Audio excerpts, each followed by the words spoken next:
I am a member of this high-level panel, which was set up through the grant from the Gates Foundation for something called the ADF Policy Lab.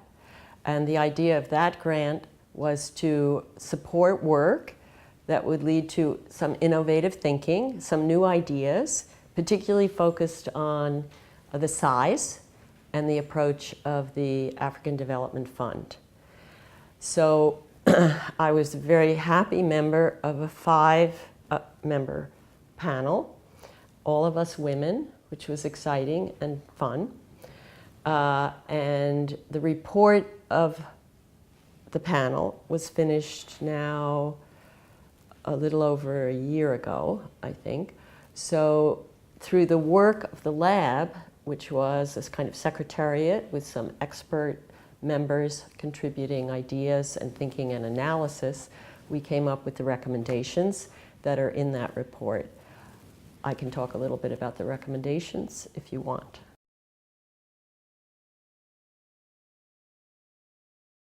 So the big bond is an idea that would lead to more, and we hope possibly more rapid, financing of the ADF in a very special way. The idea of the big bond is that some essentially donor countries would provide a guarantee for a large bond by securitizing or front-loading their annual flows to Africa. So of the approximately $45 billion annually in flows to Africa, there would be a guarantee for maybe $5 billion a year that would, instead of being flowing as annual aid, would have a guarantee so that the African Development Bank could manage the resulting, by issuing a bond with the guarantee of the AAA donors, you would generate much more than $5 billion a year in upfront flows. So it's a kind of financial innovation, which is a little bit like the general approach in the multilateral development banks, honestly. It's a mini MDB approach, which says you can leverage this capital that is going to flow over many years. You can have it up front. The idea of having it up front is that Africa, many African countries, are in a position where they need a lot of investment financing. And as a result, they have been going to the capital markets and paying high rates. And that is creating the risk of increasing debt problems. So the concept here is, instead of doing that, have them borrow through the African Development Bank and pay somewhat higher rates than they would pay under normal funding from the African Development Fund. So it would be, we call it moderately concessional. Those somewhat higher rates would enable the European or American or Canadian or Japanese guarantors of the bond to be repaid. So it doesn't impose any costs on the donors, in principle, right? It allows African countries to access more resources more quickly, particularly for major infrastructure investments, for example. So it's win-win in that sense. The most important part of this package, from my point of view and my colleagues' point of view on the panel, is that the lending upfront greater amounts would be packaged with what we call an enhanced policy dialogue, in which the countries with the bank would have a dialogue on tough reforms, tough economic reforms, reforms that might be tough politically. There would be sufficient leverage because of the larger amounts. I can say a little bit more, I would like to say a little bit more about why that's important for the bank as well as for the recipient countries and the poor who live in those countries.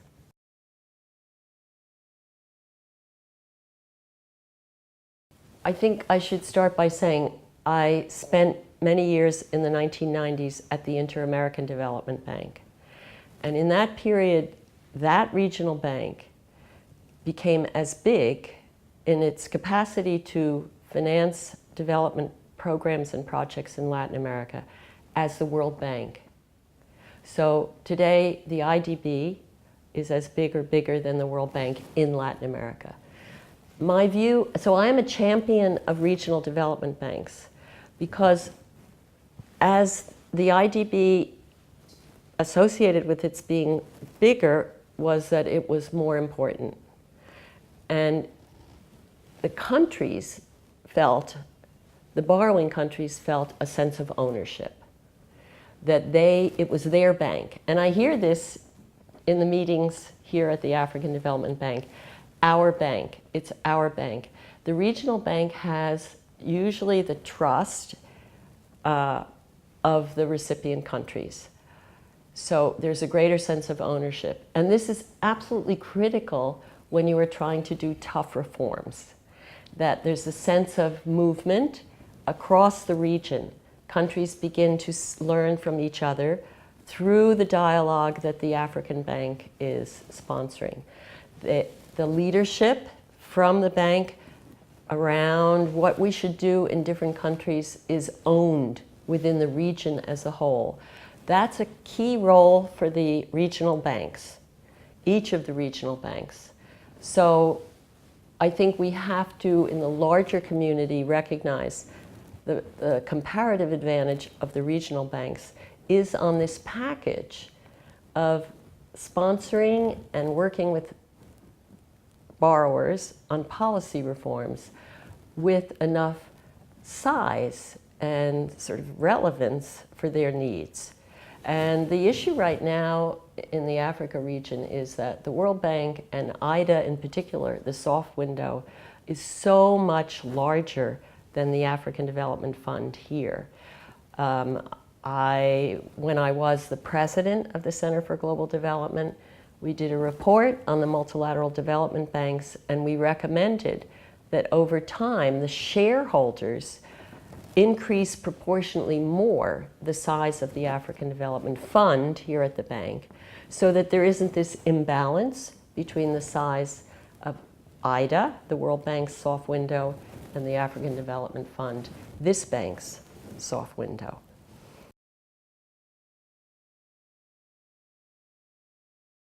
The difference for the donors between the big bond idea and the traditional replenishment only is that they're guaranteeing a bond, and the moderately concessional rates, the somewhat higher rates that recipient countries would pay, would be used to service the interest on the big bond. So it actually does not impose any additional financing burden on the donors. They do provide a guarantee, but the guarantee is costless in the medium term unless there were some problem in refinancing. And we know from the multilateral development bank model that there has never been a problem. The AAA rating of the multilateral banks recognizes, in effect, from the rating agencies that there's never been an issue of the banks financing their own borrowing or their own guarantees. So this would be building on that kind of leverage that the African Development Bank has.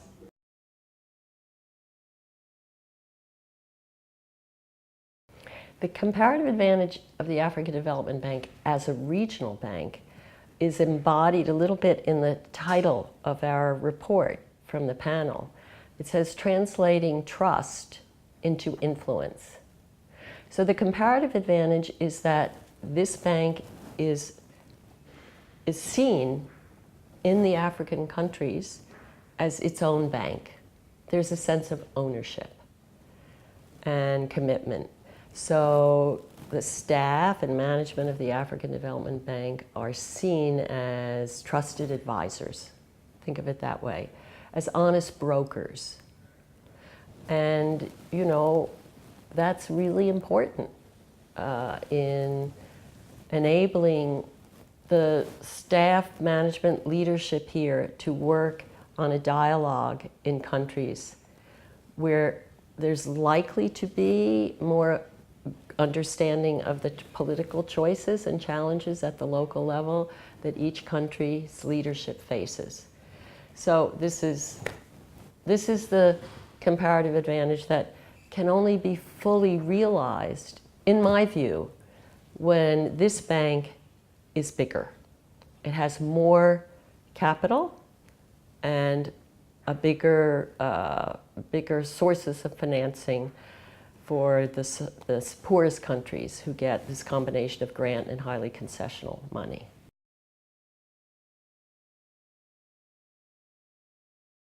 I think that it makes sense to proceed as soon as possible to a capital increase for this bank, for sure. This was not the focus of the panel, but it is the case that there's a connection in the medium term between the size of a capital increase, which enables the bank to extend its portfolio in countries that are able to borrow at the general rates of the hard window of the bank. There's a connection between that in the medium term and having more resources for the poorest countries. When you have a portfolio that includes some middle-income countries, then you are able to diversify risk. So the African Development Bank needs to have and can benefit from a larger portfolio in the countries that are borrowing from the hard window that will strengthen its ability to work in the poorest countries that benefit from the soft window.